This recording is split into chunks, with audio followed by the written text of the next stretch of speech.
Hello friends, welcome to our YouTube channel.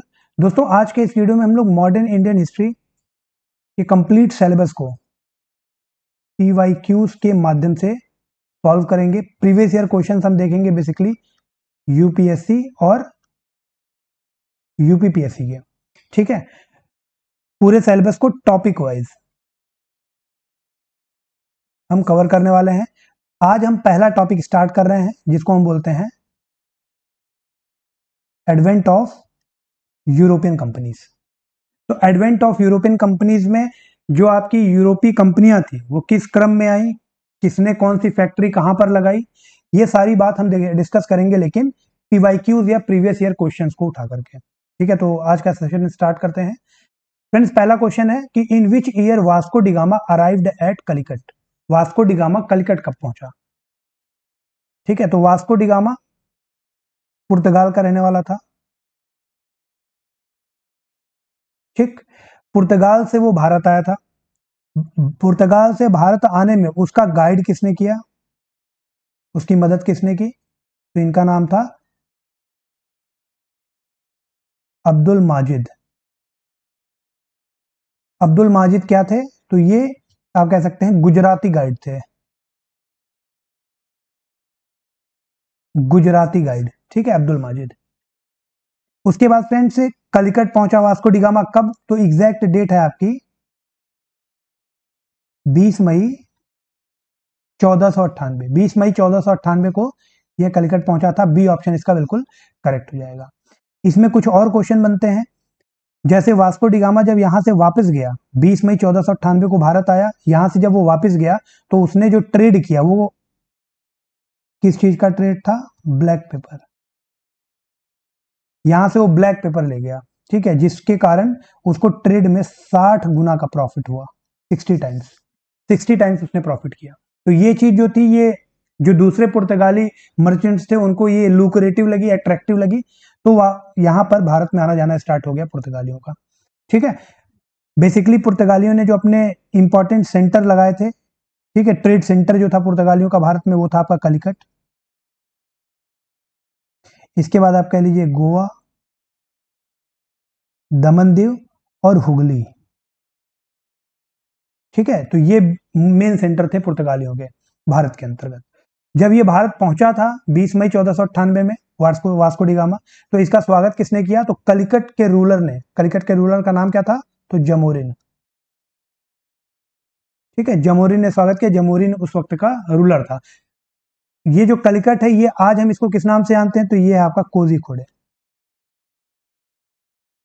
ये आपका कहां पर है? केरला। ठीक है, अब जो पुर्तगालियों का आना जाना शुरू हो गया, तो आप कह सकते हैं, इसको थोड़ा क्लियर कर लेते हैं। 1505 आप याद रखना, 1505 में जो पहला पुर्तगाली वायसराय था, फर्स्ट पोर्चुगीज वायसराय, वो कौन था? Francisco de Almeida. Francisco de Almeida, तो अल्मीडा था ये। ठीक है, 1505 में पहला पुर्तगाली वायसराय। उसके बाद 1509 तक ये रहा, और 1509 में आपका दूसरा पुर्तगाली वायसराय आ गया, जिसको हम अल्फांसो दी अल्बुकर्क के नाम से जानते हैं। Alfonso de Albuquerque. ठीक है, ये कब से कब तक था? तो 1509 से आप कह दो 1515 तक ये भारत में था, पुर्तगाली वायसराय। ठीक है, अल्बुकर्क ने कुछ इंपॉर्टेंट काम किए, जैसे 1510 में इसने गोवा को एनेक्स कर लिया। गोवा को छीन लिया। किससे छीना? बीजापुर के जो रूलर थे आदिल शाह। ठीक है, आदिल शाह से एनेक्स कर लिया गोवा को 1510 में, ध्यान रखिएगा। ठीक है, तो ये कुछ इंपॉर्टेंट डेवलपमेंट्स है। ये अल्बुकर्क के बारे में एक पॉइंट और याद रखिएगा कि इसने 1503 में पुर्तगालियों का पहला फोर्ट्रेस, फर्स्ट फोर्ट्रेस बनाया। कहां पर बनाया? तो कोचिन में। ठीक है, अल्बुकर्क ने पुर्तगालियों का पहला फोर्ट्रेस बिल्ट किया, कहां पर? कोचिन में। और तब ये वायसराय भी नहीं था, ध्यान रखिएगा। वायसराय कौन था? Francisco de Almeida. इसके बाद एक और इंपॉर्टेंट फैक्ट है, इसको भी आपको ध्यान में रख लें, इसको थोड़ा क्लियर कर देते हैं। एक और पॉइंट आप याद रखना कि इंडिया का जो सी रूट था वो किसने डिस्कवर किया था? वास्को डी गामा ने। ये कहाँ का था? ये पुर्तगाल का था। ठीक है। उसके बाद अगर हम बात करें अमेरिका, अमेरिका का जो सी रूट था वो किसने डिस्कवर किया था? तो क्रिस्टोफर कोलंबस ने।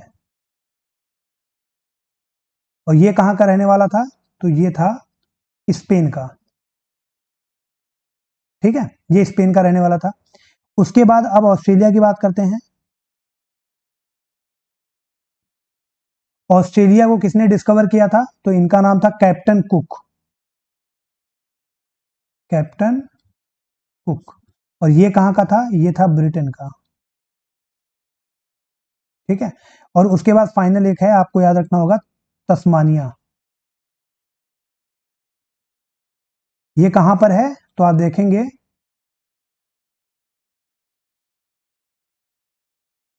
ये आपका ऑस्ट्रेलिया है, तो यहां पर आप देखिए छोटा सा तस्मानिया मौजूद है। मैप में आप देखेंगे तो आपको समझ में आएगा। ठीक है। और यहीं पे आप देखेंगे आगे तो न्यूजीलैंड के जो आइलैंड हैं वो आपको दिखाई देंगे। तो फ्रेंड्स ये मैप लोकेशन है। तो तस्मानिया की खोज किसने की थी? तस्मानिया की खोज वान डिमेंसलैंड, वैन डिमेंसलैंड के रूप में तस्मान ने की थी। ठीक है। तो उसी के नाम पर इसको तस्मानिया बोला गया। और साथ ही साथ इसी ने न्यूजीलैंड की भी खोज की थी। ठीक है। तो इतनी बात आपको याद रखनी है। तो इस क्वेश्चन का आंसर क्या हो जाएगा? बी 1498। आगे बढ़ते हैं। अगला क्वेश्चन है, who among the following visitors to India did not belong to Portuguese country? इनमें से कौन सा विजिटर पुर्तगाली नहीं है, या कौन सा ट्रेवलर पुर्तगाली नहीं है? डॉर्ते बारबोसा, डोमिंगो पीस, पीटर मुंडी या फर्नाओ नूनिज? ये फ्रेंड्स आपका क्वेश्चन यूपी आरओ एआरओ जो प्रीलिम्स का एग्जाम हुआ था, यूपी आरओ एआरओ 2021 के प्रीलिम्स के एग्जाम में पूछा जा चुका है। तो इसका सही आंसर है सी, पीटर मुंडी। ठीक है, C would be the right answer for this question. तो अब फ्रेंड जो पीटर मुंडी था वो कहाँ का था? अगर पुर्तगाल का नहीं था तो ये आपका ब्रिटिश ट्रैवलर था। ठीक है, ये ब्रिटिश ट्रैवलर था। ये भारत कब आया था? तो ये भारत आया था 17th सेंचुरी में, 17th सेंचुरी में। और रूलर था आपका शाहजहां। ठीक है, रूलर था आपका शाहजहां। उसके बाद फ्रेंड्स अगर दोहराते बारबोसा की बात करें तो ये आपका पुर्तगाली ट्रैवलर था। ठीक है, आपने एक वेजर का नाम सुना होगा, मैगलन। तो मैगलन ने पूरी दुनिया का चक्कर लगाया था, तो उसके साथ दोहराते बारबोसा भी था। ठीक है। उसके बाद आपका डोमिंगो पीस जो है, डोमिंगो पीस भी आपका पुर्तगाली ट्रैवलर है। ये आपका विजयनगर किंगडम में आया था भारत में। तो किसके टाइम पर? कृष्णदेव राय के टाइम पर। ठीक है। तो यहां पर अगर एग्जैक्ट डेट की बात करें तो 1520 के आसपास। ठीक है। डोमिंगो पीस जो कि एक पुर्तगाली एडवेंचरर है, ये विजयनगर एम्पायर में इसने विजिट किया था during the reign of the king Krishna Deva Raya in Deccan region of southern India. ठीक है। उसके बाद अगर फरनाओ नूनिज की बात करें तो ये भी आपका पुर्तगाली ट्रैवलर ही है। ठीक है। और ये आपका अच्युत देवराय, अच्युत देवराय के टाइम पर भारत में आया था, जो कि विजयनगर किंगडम के थे। ठीक है। डेट है आपकी 1529 से लेकर के 42। ठीक है। तो इस क्वेश्चन का आंसर क्या हो जाएगा? इस क्वेश्चन का आंसर हो जाएगा सी, पीटर मुंडी, क्योंकि ब्रिटिश ट्रैवलर था। आपसे पूछा जा रहा है कौन सा पुर्तगाली नहीं है। आगे बढ़ते हैं। Who was the real founder of Portuguese power in India? चार ऑप्शन है आपके पास। ये भी आपका यूपी लोअर पीसीएस प्रीलिम्स 2003 में पूछा जा चुका है। ठीक है। तो फ्रेंड्स इसका सही आंसर है बी, अल्फांसो दी अल्बुकर्क। जो अल्बुकर्क है उसको रियल फाउंडर कहा जाता है। क्यों कहा जाता है? अल्बुकर्क का जो कार्यकाल है वो कब से कब तक है? तो 1509 से 1515 तक का जो रेन है वो अल्बुकर्क का है, जब वो गवर्नर रहा, वायसराय रहा भारत में। इसने यहाँ पर बहुत इंडिपेंडेंट पोर्चुगीज जो स्टेट है उसको स्टेब्लिश करने में हेल्प किया। ठीक है। एक इंपॉर्टेंट काम क्या किया? 1510 में इसने गोवा को एनेक्स किया। बीजापुर के सुल्तान आदिल शाह से। ठीक है, साथ ही साथ अपने जो पुर्तगाली लोग हैं, जो पोर्चुगीज हैं, उनको ये कहा कि भाई आप जो इंडियन वुमेन्स हैं उनके साथ मैट्रिमोनियल रिलेशंस डेवलप कीजिए, मतलब आप वैवाहिक रिश्ते बनाइए, तो इससे जो एम्पायर का फाउंडेशन है पूरा वो मजबूत हो जाएगा। ठीक है, आगे बढ़ते हैं। Eight which one of the following places in India did the Portuguese build their first fortress. तो अभी मैंने जब पुर्तगालियों की हम लोगों ने बात की है तो उसमें मैंने आपको बताया है कि फर्स्ट फोर्ट्रेस किसने बनवाया है पुर्तगालियों का। ठीक है, और कहाँ पे बनवाया है, तो ध्यान रखिएगा ये भी आपका यूपी पीसीएस मेंस 2010 में पूछा जा चुका है और इसका सही आंसर क्या है, सी कोचीन। मैंने आपको बताया था 1503 में अल्बुकर्क ने, ठीक है, कोचीन में पुर्तगालियों का पहला फोर्ट्रेस बनवाया था। ठीक है, तो ये आप याद रखिएगा, फर्स्ट फोर्ट्रेस किसके द्वारा बनवाया गया था, अल्बुकर्क के द्वारा। इसके बाद अगर अंजीदीव और कन्नानूर की बात करें तो इन दोनों जगहों पर भी फोर्ट्रेस बनवाया गया है, लेकिन ये बनवाया है किसने, Francisco de Almeida, Francisco de Almeida ने बनवाया है। ठीक है, और कब बनवाया है, तो 1505 1505 में बनवाया। तो इस क्वेश्चन का सही आंसर क्या हो जाएगा, इस क्वेश्चन का सही आंसर हो जाएगा सी कोचीन। ठीक है, पहला फोर्ट्रेस पूछा जा रहा है तो ये फर्स्ट फोर्ट्रेस था। ठीक है, आगे बढ़ते हैं। Who were the first Europeans to come to India for trade. पहले कौन आया था भारत में ट्रेड करने, जो भी यूरोपीय कंपनी आई हैं उनमें सबसे प्रथम कौन था, पहला कौन था। तो सीक्वेंस एक बार मैं आपको बता दे रहा हूं। सबसे पहले आए थे पोर्चुगीज, फिर आए थे आपके डच,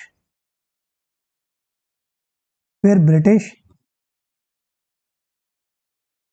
फिर आपके आए थे डेन्स, और फिर आपके आए थे फ्रेंच। तो ध्यान रखिएगा सबसे पहला कौन है, पोर्चुगीज, और लास्ट कौन है, वो है आपके फ्रेंच। ठीक है, ये क्रम है आने का, तो सबसे पहले आए थे पोर्चुगीज, तो डी ऑप्शन इसका सही हो जाएगा, और इस क्वेश्चन ने लड़ी लगा दी है। UP PCS mains 2007, special mains 2004, pre में ये 1990 से पूछा जा रहा है, 90, 93, 2000 लगातार पूछा गया। ठीक है, तो ये आपका क्रम है, इसको आपको ध्यान में रखना होगा। आगे बढ़ते हैं फ्रेंड्स। अच्छा, इसमें अगर एक क्वेश्चन आपसे पूछा जाए कि इन सब कंपनियों में सबसे लंबा स्टे भारत में किसका था, लॉन्गेस्ट स्टे किसका था, तो आप लोग प्लीज कमेंट सेक्शन में कमेंट कीजिएगा। आगे बढ़ते हैं। Among the following factories in Bengal the one established by Portuguese was. Bengal में जो भी फैक्ट्रीज एस्टेब्लिश की गई उसमें पुर्तगालियों के द्वारा इनमें से कौन सी फैक्ट्री लगाई गई। ठीक है, और ये भी क्वेश्चन आपका पीसीएस प्रीलिम्स 2004 में पूछा जा चुका है। तो फ्रेंड्स ध्यान रखिएगा, इसका आंसर क्या होगा, सी हुगली। सी ऑप्शन हमारा करेक्ट हो जाएगा। पुर्तगालियों ने सबसे पहले बंगाल में हुगली में फैक्ट्री लगाई थी। ठीक है, इसका बैकग्राउंड थोड़ा देख लें। 1534 में पुर्तगालियों को बंगाल में फैक्ट्री लगाने का परमिशन मिल गया था, ध्यान रखिएगा। 1534 में पुर्तगालियों को बंगाल में फैक्ट्री लगाने का परमिशन दे दिया गया। ये परमिशन किसने दिया, तो जो बंगाल के गवर्नर थे उतने टाइम पर, ठीक है, उनका नाम क्या था, तो आप कह सकते हैं गियासुद्दीन मोहम्मद या महमूद शाह, गियासुद्दीन महमूद शाह। ठीक है, ये आपको याद रखना होगा। तो ये गवर्नर के बजाय आप रूलर कर लें, ज्यादा बेटर रहेगा। ठीक है, उतने टाइम बंगाल के जो रूलर थे गियासुद्दीन महमूद शाह, इन्होंने परमिशन दिया था फैक्ट्री लगाने के लिए, कहां पर, बंगाल में। ठीक है, इसके बाद पुर्तगालियों ने अपनी कॉलोनी सेटअप करनी स्टार्ट कर दी बंगाल में। जो दो रीजन सबसे पहले सिलेक्ट किए गए उसमें थे आपके सटगांव और चटगांव। जो बंगाल के दो रीजन थे, सटगांव और चटगांव। जो चटगांव था ये बहुत इंपॉर्टेंट पोर्ट सिटी था पुर्तगालियों का। ठीक है, सटगांव को बाद में रिप्लेस कर दिया था पुर्तगालियों ने हुगली से। अपने जो सेंटर है और जो पोर्ट सिटी है उसको हुगली डिसाइड कर दिया। ठीक है, तो सी ऑप्शन यहां पर हमारा करेक्ट हो जाएगा। बाद में ये जो हुगली है इसको जब अंग्रेजों ने एक्वायर किया तो रिप्लेस कर दिया दोबारा से सटगांव में, और फिर जॉब चारनॉक इसने बंगाल की स्थापना की, ठीक है, जो कि एक ब्रिटिश था, लेकिन ये बात की कहानी है, जब बाद में अंग्रेजों ने ये पूरा रीजन कब्जा कर लिया था, एनेक्स कर लिया था। ठीक है, जॉब चारनॉक कौन थे? तो आप कह सकते हैं कासिम बाजार फैक्ट्री के चीफ थे, कासिम बाजार फैक्ट्री के चीफ थे अंग्रेजों की। ठीक है, आगे बढ़ते हैं। विद रेफरेंस टू पौंडीचेरी, जिसको आज हम पुडुचेरी के नाम से जानते हैं, कंसीडर द फॉलोइंग स्टेटमेंट्स। पहला है the first European power to occupy Pondicherry were पुर्तगीज। दूसरा स्टेटमेंट लिखा हुआ है, मतलब पहला लिखा हुआ है कि जो पहले यूरोपीय शक्ति थी जिसने पौंडीचेरी पर कब्जा किया वो पुर्तगाली थे, दूसरे फ्रेंच थे, और वो लिखा है कि अंग्रेजों ने कभी कब्जा नहीं किया। Second European power to occupy Pondicherry were French and the English never occupied Pondicherry. आपको बताना है कौन सा स्टेटमेंट इसमें करेक्ट है।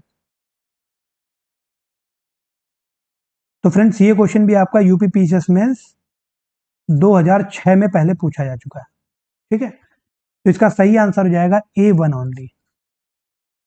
केवल पहला ही स्टेटमेंट इसमें सही लिखा हुआ है कि जो पहली यूरोपियन पावर थी, जो पहली यूरोपीय शक्ति थी जिसने पौंडीचेरी पर कब्जा किया था, वो पुर्तगाली थे, ध्यान रखिएगा। ठीक है, सबसे पहले पुर्तगालियों ने नेक्स्ट किया। सेकेंड यूरोपियन पावर जो लिखा हुआ है ये गलत लिखा हुआ है, ये फ्रेंच नहीं थे, ये कौन थे? ये थे डच। ठीक है, फ्रेंच नहीं थे, जो डच थे they were the second European power to occupy Pondicherry. लिखा है इंग्लिश नेवर ऑक्यूपाइड पौंडीचेरी, तो बिल्कुल गलत है। ठीक है, तीसरा स्टेटमेंट दूसरा भी गलत है। क्यों? क्योंकि जो ब्रिटिशर्स थे उन्होंने भी पौंडीचेरी पर कब्जा किया था, कब? 1793 में। बाद में 1814 में अंग्रेजों ने ये पौंडीचेरी टेरिटरी किनको दे दी? फ्रेंच को दे दी, under the treaty of Paris. ठीक है, under the treaty of Paris. तो तीसरा भी स्टेटमेंट गलत, दूसरा भी गलत, पहला सही, तो ए ऑप्शन हमारा करेक्ट हो जाएगा। आगे बढ़ते हैं। Hooghly was used as base for piracy in Bay of Bengal by. Hooghly को पायरेसी के बेस के तौर पर इनमें से कौन इस्तेमाल करता था? तो ध्यान रखिएगा, इसका सही आंसर क्या होगा? आईएएस प्री में बहुत पहले क्वेश्चन पूछा गया था 1995 में, तो इसका सही आंसर हो जाएगा ए पोर्चुगीज। जो पायरेसी का अड्डा किसने बनाया था? पुर्तगालियों ने, हुगली को। ठीक है, अब इसी संदर्भ में आप देखेंगे कि 1631 से 32 का ये टाइम पीरियड है। ठीक है, जब ये पीक पे था, यहां पर जो बंगाल का गवर्नर था, the then governor of Bengal, नाम क्या था? कासिम खान। इसने हजारों पुर्तगालियों को जेल में बंद किया था। ठीक है, और इस टाइम पे अगर पूछा जाए कि मुगल एम्परर कौन है, भाई बंगाल का गवर्नर है ये ना, मुगल एम्परर पूछा जाए तो उस टाइम पर मुगल एम्परर कौन है? तो आप कह सकते हैं शाहजहां। ठीक है, आगे बढ़ते हैं फ्रेंड्स। अगला है which one of the following is connected with blue water policy. इनमें से कौन ब्लू वाटर पॉलिसी से कनेक्टेड है? तो इसका सही आंसर हो जाएगा फ्रांसिस्को दी अल्मीडा। अल्मीडा की ब्लू वाटर पॉलिसी क्या थी? तो आप कह सकते हैं according to the blue water policy of Almeida, the Portuguese should be the sole power in Arabian Sea and Bay of Bengal region, या फिर आप कह सकते हैं इंडियन ओशियन रीजन। ठीक है, तो ये अल्मीडा की ब्लू वाटर पॉलिसी थी कि जो पुर्तगाली हैं वो अरेबियन सी और इंडियन ओशन जो रीजन है उसमें सुप्रीम अथॉरिटी हो। ठीक है, आगे बढ़ते हैं। अगला है who among the following was the founder of Calcutta.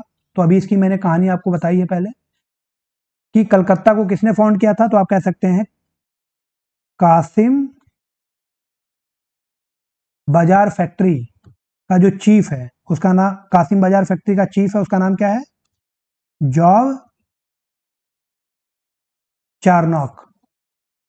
ठीक है, तो ये था आपका कलकत्ता का फाउंडर, उसने ही कलकत्ता को ब्रिटिश ट्रेड सेंटर के तौर पर स्टैब्लिश किया था। तो बी ऑप्शन इसका करेक्ट हो जाएगा, जॉब चारनॉक। आगे बढ़ते हैं। With the reference to the entry of European powers into India, which one of the following statement is not correct.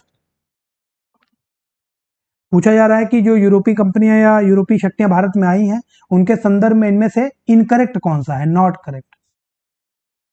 पहला लिखा है पोर्चुगीज कैप्चर्ड गोवा इन 1499, तो अभी मैंने आपको बताया है गलत है। क्यों? क्योंकि गोवा को कब कैप्चर किया था? 1510 में। पुर्तगालियों ने गोवा को 1510 में कैप्चर किया था, किसके नेतृत्व में? तो आप कह सकते हैं यहाँ पर अल्फांसो दी अल्बुकर्क। ठीक है, उसके बाद पहला ही हमारा गलत है, तो यही हमारा आंसर हो जाएगा, क्योंकि आपसे इनकरेक्ट स्टेटमेंट ही पूछा गया है। तो बाकी सारे ऑप्शन करेक्ट हैं। तो देख लेते हैं एक बार कि अंग्रेजों ने साउथ इंडिया में अपनी सबसे पहली फैक्ट्री कहां पर ओपन की थी? तो ध्यान रखिएगा, मसूलीपट्टनम में। ठीक है, जिसको आज हम मछलीपट्टनम के नाम से जानते हैं, और ये किस राज्य में है? तो आंध्र प्रदेश में। तो अंग्रेजों ने साउथ इंडिया में अपनी सबसे पहली फैक्ट्री यहीं पर स्टैब्लिश की थी। पूछा जाए कि ईस्टर्न इंडिया में अंग्रेजों ने अपनी पहली फैक्ट्री कहां ओपन की? तो ये था आपका उड़ीसा इन 1633। तो ये भी करेक्ट लिखा हुआ है। और डुप्लेक्स के नेतृत्व में जो फ्रांसीसी थे, उन्होंने 1746 में मद्रास पे कब्जा किया है, कैप्चर किया था। ठीक है, तो सारे ऑप्शन करेक्ट लिखे हैं, पहला गलत है, ये हमारा उत्तर हो जाएगा। आगे बढ़ते हैं। The first to start a joint stock company to trade with India. Bharat से व्यापार करने के लिए ज्वाइंट स्टॉक कंपनी किसने स्टेब्लिश की थी? तो ये काम किया था, किसने किया था? डचों ने किया था। बी ऑप्शन इसका करेक्ट हो जाएगा। आगे बढ़ते हैं। In which of the following places the Dutch establish their trading centre in India. डचों ने भारत में इनमें से किन जगहों पर अपने ट्रेडिंग सेंटर स्टेब्लिश किए हैं? ऑप्शन आपके सामने लिखा हुआ है। तो फ्रेंड्स, ये क्वेश्चन भी आपका यूपी पीसीएस प्रीलिम्स 2017 में पूछा चुका है। तो डचों ने इन सभी स्थानों पर अपने ट्रेडिंग सेंटर स्टेब्लिश किए हैं। नागापट्टिनम की बात करें तो ये वाला ट्रेडिंग आप कह लें जो सेंटर है 1658 में स्टेब्लिश किया गया डचों के द्वारा। चिंसुरा को 1653। ठीक है, मछलीपट्टनम की बात करें तो 1605। तो डचों का आप कह सकते हैं कि ये सबसे पहला इस्टेब्लिशमेंट है भारत के अंतर्गत। पहला ट्रेडिंग सेंटर डचों का कौन सा है? मछलीपट्टनम का 1605। उसके बाद सूरत में 1616 में किया। ठीक है, भरूच की बात करें तो ये आप डेट कंफर्म कीजिएगा, ये 2-3 डेट नेट से मिल रही है, इसका सोर्स अभी क्लियर नहीं हो पा रहा है। तो भरूच की डेट अगर जब मुझे पता चलेगी तो मैं बताऊंगा आपको। ठीक है, ये एक इंपॉर्टेंट है आगरा, ध्यान रखिएगा। उत्तर प्रदेश में भी एक ट्रेडिंग स्टेशन था, किसका? डचों का, आगरा में। और ये कब स्टेब्लिश हुआ? तो 1621 में स्टेब्लिश हुआ। ठीक उसी तरह एक बिहार में भी है, पटना में। ठीक है, ये आपका 1632 में स्टेब्लिश हुआ था। कोचिन वाला ऑलरेडी मैंने आपको बता दिया कि कोचिन में ट्रेडिंग सेंटर कब स्टेब्लिश किया गया? तो 1638। ठीक है, आगे बढ़ते हैं friends. Which one of the following is the correct statement? इनमें से करेक्ट कौन सा लिखा हुआ है? The modern Kochi was a Dutch colony till India's independence. तो ये बिल्कुल गलत लिखा हुआ है। क्यों? क्योंकि बाद में आप देखेंगे कि कोचीन जो है ये अंग्रेजों के पास चला जाता है। ठीक है, ब्रिटिश का एम्पायर का कॉलोनियल रीजन है। 1814 में अंग्रेज ले लेते हैं। तो पहला तो स्टेटमेंट हमारा गलत हो गया। The Dutch defeated the Portuguese and built fort Williams in the modern Kochi. बिल्कुल करेक्ट लिखा हुआ है। जो डच थे उन्होंने पुर्तगालियों को हराया था और मॉडर्न कोची में फोर्ट विलियम्स का निर्माण किया था। तो बी वाला ऑप्शन हमारा बिल्कुल करेक्ट है। तीसरे में देखते हैं क्या गलत है। The modern Kochi was first a Dutch colony before the Portuguese took over from them. तो मॉडर्न कोची पहली नहीं थी, अभी मैंने आपको बताया मसूलीपट्टनम या मछलीपट्टनम जो थी वो पहली डच कॉलोनी थी भारत में। ठीक, तो ये भी गलत हो गया। उसके बाद the modern Kochi never became the part of British colony. तो ये भी गलत है। 1814, अभी मैंने आपको बताया कि 1814 में ब्रिटिश ने इस पर कब्जा कर लिया था। आगे बढ़ते हैं friends. The secret of success of east India company in India was. Bharat में ईस्ट इंडिया कंपनी का जो सक्सेस हुआ या सफलता जो मिली उसे, वो किस कारण से मिली? तो ये ऑप्शन लिखे हुए हैं। ये क्वेश्चन आपका यूपी पीसीएस प्रीलिम्स में बहुत पहले पूछा गया था 1994 में। तो absence of nationalism in Indian. तो ये बात बिल्कुल सही है। ठीक है, क्योंकि उस वक्त जब ईस्ट इंडिया कंपनी का ये दौर चल रहा था तो वहां पर पैन इंडिया जो थॉट है या जो पैन इंडियन आइडियोलॉजी है वो डेवलप नहीं हुई थी। तो लोग रीजनल सोच रहे थे, अपने ही क्षेत्र के विकास के बारे में, अपने ही भलाई या फायदे के बारे में वो सोच रहे थे। So in this way we can also say that कि Indian soldiers lacked fidelity, consequently the one who paid them sufficient could have them for them on his service। मतलब अगर जैसे नेशनलिज्म की भावना नहीं थी और जो ईमानदारी कही जाती है या जो निष्ठा कही जाती है वो ना सोल्जर्स में थी ना यहाँ के लोगों में थी उतने टाइम पर। तो इसीलिए जो ब्रिटिश ईस्ट इंडिया कंपनी है उसके सारे जितने भी दांव पेच थे वो आसानी से सक्सेस होते चले गए। ठीक है, तो यहाँ पर सारे स्टेटमेंट हमारे करेक्ट लिखे हुए हैं। बाकी ये बात बिल्कुल करेक्ट है कि जो कंपनी की आर्मी थी वो वेस्टर्न ट्रेनिंग की आर्मी थी, उसके पास मॉडर्न आर्म्स एंड एमिनेशन मौजूद थे। ठीक है, तो ये भी एक बहुत महत्वपूर्ण कारण है। तो सारे ही यहाँ पर करेक्ट लिखे गए हैं। आगे बढ़ते हैं। Which of the following British companies got the first charter permitting them to trade in India? Bharat में कौन सी ब्रिटिश कंपनी थी जिसको सबसे पहले चार्टर मिला था भारत में व्यापार करने का? तो ये क्वेश्चन आपका यूपी पीसीएस में पूछा चुका है 2014 में। ठीक है, कि इनमें से किस ब्रिटिश कंपनी को भारत में व्यापार करने का परमिशन सबसे पहले मिला था? तो फ्रेंड्स इसका सही आंसर हो जाएगा ए लिवेंट कंपनी। ध्यान रखिएगा, the English company trading to the East Indies ये पहली कंपनी नहीं है। ठीक है, उससे पहले थी एक लिवेंट कंपनी। इसको लैंड रूट्स के माध्यम से भारत में व्यापार करने का चार्टर पहले प्राप्त हुआ था।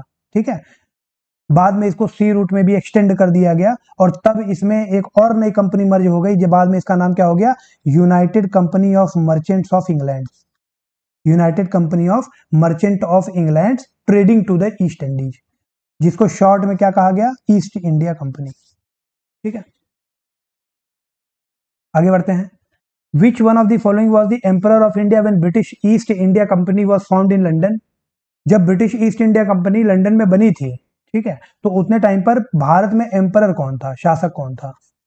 तो 1599 में मीटिंग हुई थी मर्चेंट्स की कि हमें कंपनी बनानी है, ट्रेड करना है, ठीक है, ईस्ट में, जिसके अनुसार आप कह सकते हैं कि 1599 और 1600 में एक कंपनी बना दी गई जिसको हम लोग ईस्ट इंडिया कंपनी के नाम से जानते हैं, जो भारत में आई थी। ठीक, तो उतने टाइम पर भारत में एम्परर कौन था? तो इसका सही आंसर हो जाएगा ए अकबर। ध्यान रखिएगा। ठीक है, जो अकबर का रेन है वो कब से कब तक है? तो आप देखेंगे 1556 से लेकर के 1605। ठीक है, तो इस दौरान अकबर ही भारत का शासक था। आगे बढ़ते हैं। अगला क्वेश्चन है, during the time of which Mughal emperor did the English east India company establish it's first factory in India? मतलब जो पहली फैक्ट्री अंग्रेजों ने लगाई थी, तो उतने टाइम पर भारत में शासक कौन था? तो ईस्ट इंडिया कंपनी की जो पहली फैक्ट्री लगी थी तो वो टेम्परेरी थी। ध्यान रखिएगा, एक टेम्परेरी फैक्ट्री थी और एक परमानेंट थी। तो सबसे पहले टेम्परेरी फैक्ट्री कहां पर लगाई गई थी? तो ध्यान रखिएगा, 1611 में ये फैक्ट्री लगी थी मसूलीपट्टनम या मछलीपट्टनम में। मसूलीपट्टनम या मछलीपट्टनम में। ठीक है, 1611 में ये टेम्परेरी फैक्ट्री थी। तो 1611 में इंडिया का एम्परर कौन था? तो आप कह सकते हैं बी ऑप्शन हमारा बिल्कुल करेक्ट है, जहांगीर। और ये क्वेश्चन आपका आईएएस प्रीलिम्स के एग्जाम में लगातार 2 साल पूछा गया है, 2008 और 2009। ठीक है, लगातार 2 साल ये क्वेश्चन एज इट इज पूछा गया है। तो 1611 में कौन था? जहांगीर था। ठीक है, तो ये जो मुगल टाइम से जो ये कोलैप्स हो रहा है हमारा एडवेंट ऑफ यूरोपियन कंपनी, तो उसके लिए आपको मुगल एरा के जो शासक हैं उनका भी पता होना बहुत आवश्यक है। ठीक है, तो सबसे पहले आप ध्यान रखिए 1526 first battle of Panipat, Babur ने इब्राहिम लोदी को हराया। ठीक, और बाबर शासक बन गया, मुगल वंश की स्थापना हो गई। तो सबसे पहला जो शासक है उसका रेन क्या है? 1526 से लेकर के 1530। ये टाइम पीरियड किसका है? ये है बाबर का। इसके बाद आपका हुमायूं आ जाता है। हुमायूं का टाइम पीरियड है 1530 से लेकर के 1556। ये है आपका हुमायूं का टाइम।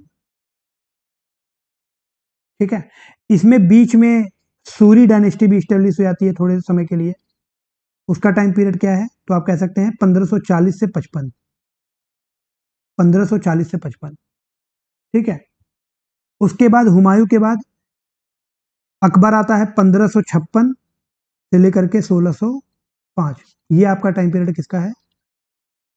अकबर का है। अकबर के बाद है जहांगीर। जहांगीर का टाइम पीरियड अभी मैंने आपको बता दिया, 1605 से लेकर के 27 तक जहांगीर रहता है। और उसके बाद 27 से 58 कौन रहता है? तो 27 से 58 रहता है शाहजहां। और फाइनली 58 से 1707, 58 से 1707 तक कौन रहता है? तो औरंगजेब रहता है। 1707 में ही औरंगजेब की मृत्यु होती है। ठीक है, तो ये टाइम पीरियड आपको ध्यान रखना है, इसको आप लोग नोट भी कर सकते हैं कहीं पे। तो यहां पर फ्रेंड्स से पूछा गया है कि उस टाइम पर कौन था? तो 1611 के टाइम पर जहांगीर था। अगर परमानेंट फैक्ट्री की बात करें तो परमानेंट फैक्ट्री 1613 में लगी थी। कहां पे लगी थी? तो सूरत में। ठीक है, परमानेंट फैक्ट्री सूरत में 1613 में लगी थी। तो अगर इस टाइम पे पूछा जाए कौन था भारत का शासक, तो आप जहांगीर को ही टिक करोगे। ठीक है, क्योंकि जहांगीर का टाइम पीरियड क्या है? 1605 से लेकर के 1627 तक। ठीक है, okay friends, so thank you so much for participating in this session.